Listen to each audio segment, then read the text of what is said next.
Mobile किसके किसके पास है भैया? सबके पास है ना? जरा अपने अपने मोबाइल का फ्लैश ऑन करिए तो सभी एक गाना सुनाते हैं जिसको आपने बहुत प्यार दिया है। जरा अपने अपने मोबाइल का फ्लैश जलाओ तो भैया, सभी जलाओ तो जलाओ तो सभी, तभी ना सब नजर आओगे। जलाओ तो सभी फ्लैश, महिलाओं में से भी जिसके पास है आप लोग जला सकते हैं। ये बंद करो तो भैया, ये वाली लाइट इसको क्या बोलते हैं?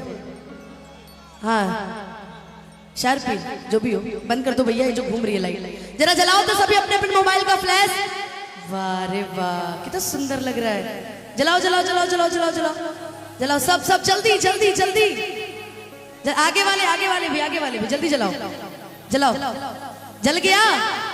अब जिस गाने को आपने इतना प्यार दिया है, इतना आशीर्वाद दिया है, वो गाना मैं अभी आप लोग को सुनाने जा रही हूँ, इसलिए मैंने ये फ्लैश लाइट जलवाई है ना। तो लाइट डिम करोगे क्या भैया? लाइट वाले थोड़ा लाइट डिम करोगे क्या? थोड़ा सा लाइट डिम, और लाइट डिम, और लाइट डिम, और बस। वाह,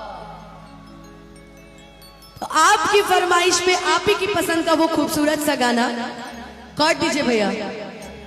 हो हमरा प्यार के बदला में बोला का दिल बारू हो,